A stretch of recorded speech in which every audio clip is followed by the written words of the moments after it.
हरिओम मित्रों, आप सभी का गणेश टीचिंग एकेडमी में स्वागत है। मैं गणेश यादव आप सभी के लिए यूजीसी नेट जीआरएफ इकाई 6 के अंतर्गत आने वाले टॉपिक उपन्यास लेकर आए हैं। आज का उपन्यास का नाम है देवरानी जेठानी की कहानी। इस उपन्यास के लेखक है पंडित गौरीदत्त, जो एक महत्वपूर्ण उपन्यास है। चलिए अब हम क्लास को आरंभ करते हैं।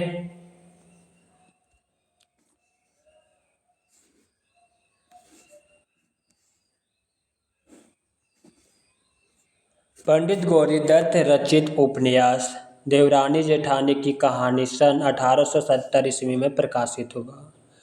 डॉक्टर गोपाल राय, डॉक्टर पुष्पाल सिंह एवं हिंदी उपन्यास कोश के कोशकारों संतोष गोयल, उषा कस्तूरिया और उमेश माथुर ने पंडित गौरीदत्त के उपन्यास देवरानी जेठानी की कहानी को हिंदी का पहला उपन्यास माना है।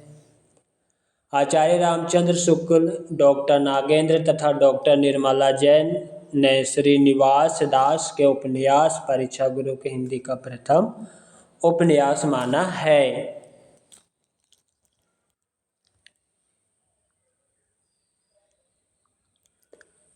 अब देवरानी जेठानी की कहानी उपन्यास के मुख्य पात्र को देखते हैं।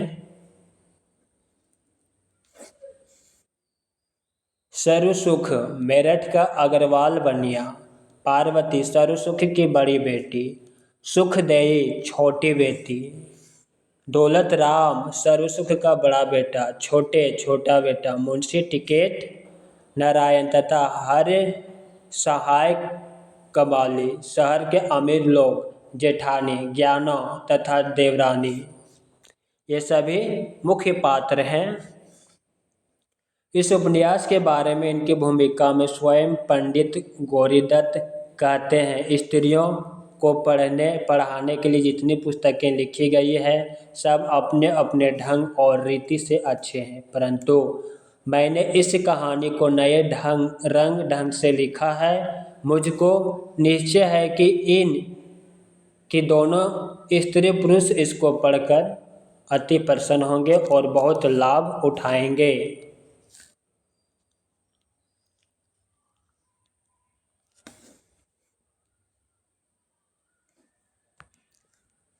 देवरानी जेठानी की कहानी उपन्यास का प्रथम प्रकाशन सर्वप्रथम 1870 ईस्वी में मेरठ के जीआई छापे खाना में लिथो पद्धति से हुआ था। इसकी प्रति आज भी नेशनल लाइब्रेरी कलकत्ता में सुरक्षित है। इस उपन्यास का पुनः प्रकाशन पटना विश्वविद्यालय के प्राध्यापक डॉक्टर गोपाल राय के द्वारा कराया गया। इस उपन्यास के लिए पंडित गौरीदत्त को सरकार की तरफ से 100 रुपये इनाम भी मिला था।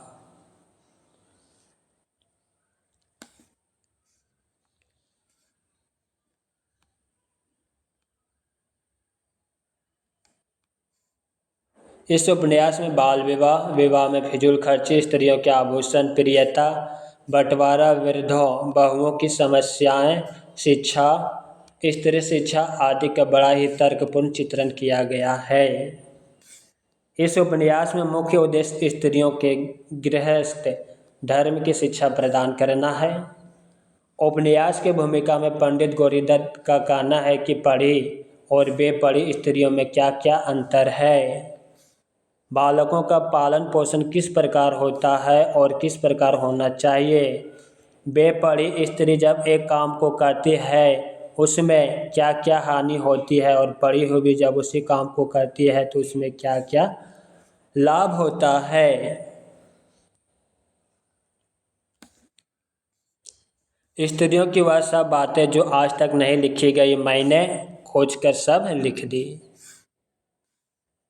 इस उपन्यास में उपन्यासकार ने मध्यवर्गीय हिंदू मुस्लिम स्त्रियों को शिक्षित करके उन्हें उच्च कुल की स्त्रियों के समान आदर्श रूप में प्रस्तुत किया है। उपन्यास ने इस पुस्तक की रचना में स्त्रियों के अलावा उनके अभिभावकों पर ज़्यादा दृष्टि रखी है। अभिभावक उपदेशक के रूप में प्रस्तुत हुए हैं। उपन्यास में एक ही घर के दो स्त्रियां देवरानी जेठानी की कथा है।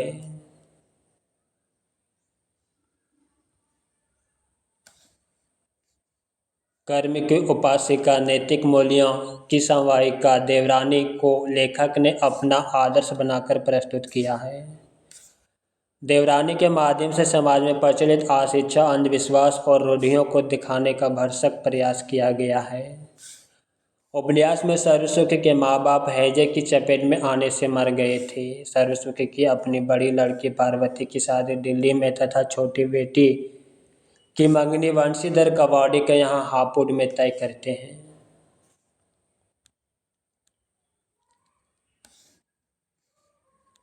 सुखदई गांव की मिश्रानी से नागरी पढ़ती है और सिलाई कटाई का भी काम सीखती है।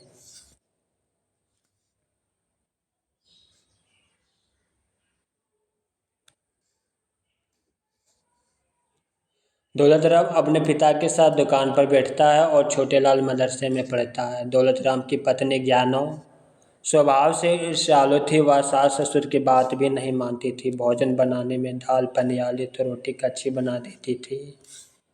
छोटे लाल की पत्नी आनंदी स्वभाव से अच्छी और मिलनसार थी। किसी भी कार्य को सलीके से करना जानती थी। इस कारण ससुराल वालों की कृपा पात्र बनी थी।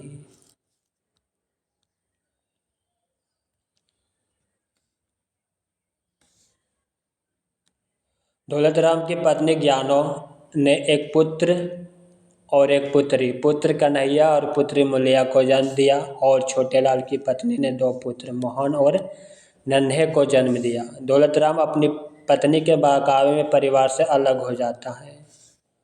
उपन्यास में होने वाले पत्र व्यवहार में मांगलिक शब्दों के रूप में स्वाति, श्री, सर्व, प्रिया योग्य शब्दों का प्रयोग किया गया है। इस उपन्यास के बारे में कहा जाता है कि अढ़ी 150 साल पहले की संस्कृति को जानना है हो तो इस उपन्यास से बेहतर कोई साधन नहीं है।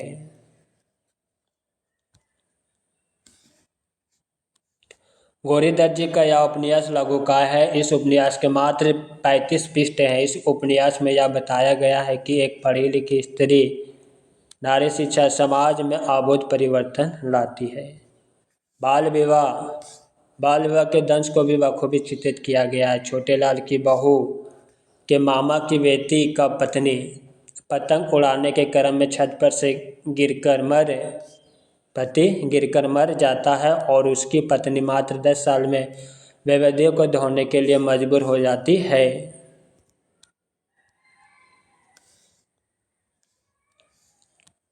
देवरानी को जब दूसरा लड़का होता है तो दूध नहीं उतरने के कारण बच्चे को 5 वर्ष के लिए जाट जाटिन की गोद में दे दिया जाता है।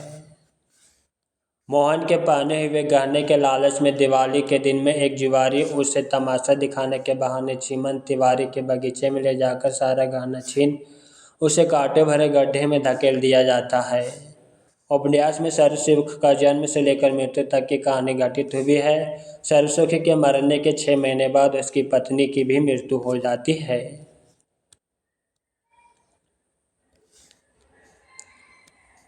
देवरानी जेठानी की कहानी के महत्वपूर्ण कथन। तुम्हारा पढ़ना लिखना उसी दिन काम आवेगा जब अपने सास की आज्ञा में रहोगी।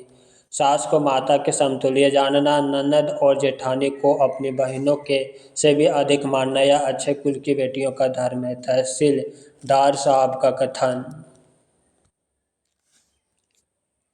माँ बाप का घर तो थोड़े ही दिन के लिए है, सारी अवस्था ससुराल में ही काटनी है। तहसीलदार साहब का कथन।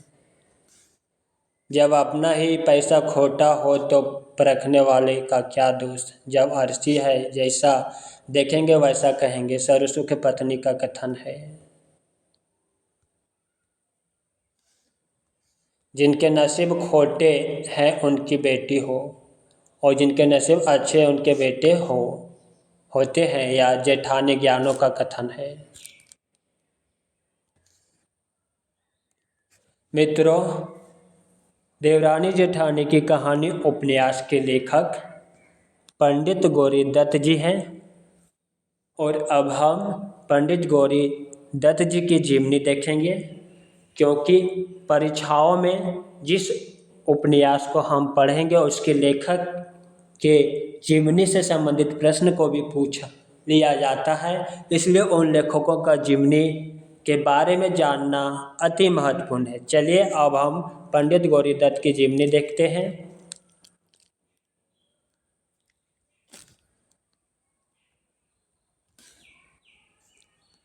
पंडित गौरीदत्त का जन्म पंजाब के लुधियाना शहर के एक सरस्वती ब्राह्मण परिवार में पौष शुद्धि 2 संवत 1893 विक्रम तदनुसार सन 1836 ईस्वी में हुआ। गौरीदत्त के दादा पंडित नाथो मिश्र एक तांत्रिक पंडित थे। गौरीदत्त के पिता सतलुज पुल के पास अंग्रेजों के द्वारा दरोगा नियुक्त किए गए थे। गौरीदत्त की पढ़ाई संस्कृत से शुरू हुई और आजीविका के लिए फारसी की भी शिक्षा प्राप्त की।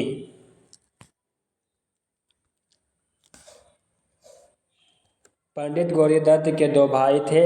जब इनकी उम्र मात्र 5 वर्ष की थी तभी उनके पिता एक वेदांती सन्यासी के ज्ञान दर्शन द्वारा संन्यास धारण कर गृह त्याग कर दिए। पंडित गौरीदत्त की माता लुधियाना से मेरठ चली आई। गौरीदत्त की प्रारंभिक शिक्षा यहीं संपन्न हुई। गौरीदत्त रुड़की के इंजीनियरिंग कॉलेज से बीजगणित, रेखागणित, ड्राइंग, शिल्प आदि की शिक्षा के साथ साथ अंग्रेजी और फारसी की भी शिक्षा प्राप्त की। आयुर्वेद और हकीम की शिक्षा हासिल कर गौरीदत्त ने इस पेशे में भी अच्छी यति पाई।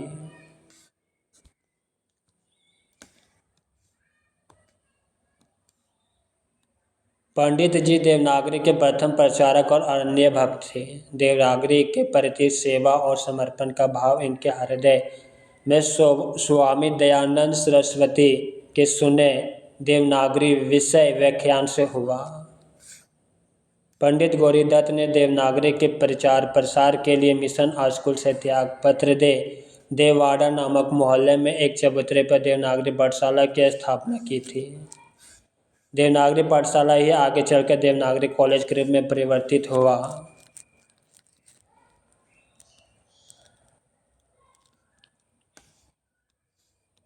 पंडित गौरीदत्त ने मेरठ में नागरिक प्रचारणी सभा की स्थापना की। सन 1894 ईस्वी में पंडित जी ने सरकार को अदालतों में नागरी लिपि को चलाने हेतु ज्ञापन सौंपा, जिसमें नागरी लिपि की विशेषता बताते हुए कहा था, देवनागरी इतनी सरल और वैज्ञानिक लिपि है कि उसके 36 अक्षर, 12 मात्राएं केवल 3 दिन में आसानी से सीखे जा सकते तथा 6 महीने में उसका पूरा अभ्यास किया जा सकता है।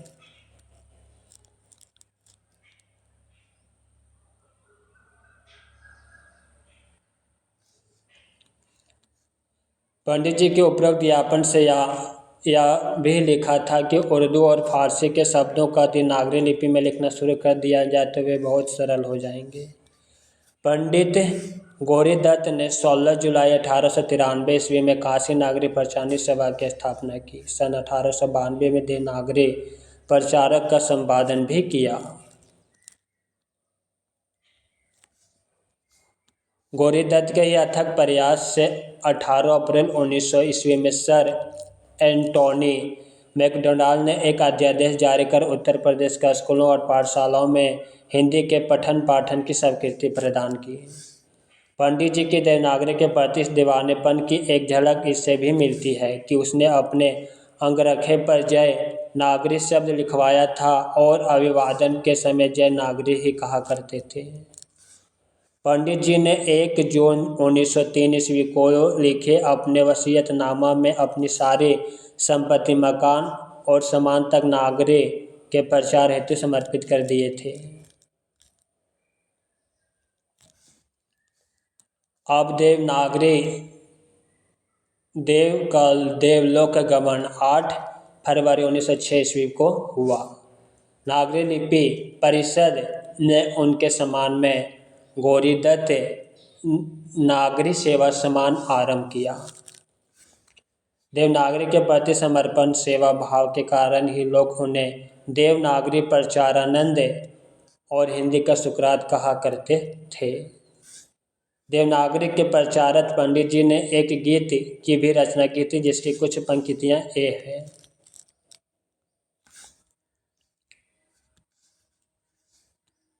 भज गोविंद हरे हरे, भज गोविंद हरे हरे, देवनागरी हित कुछ धन दो, दूध ना देगा धरे धरे।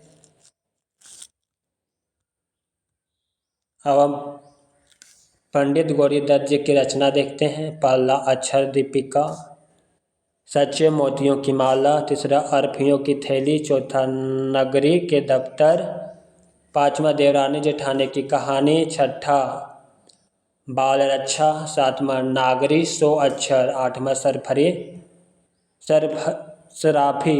सराफी नाटक, नौवां गौरी जीवन, 10वां गौरी नागरी कोश। अब हम पंडित जी के अनुदित रचना देखते हैं।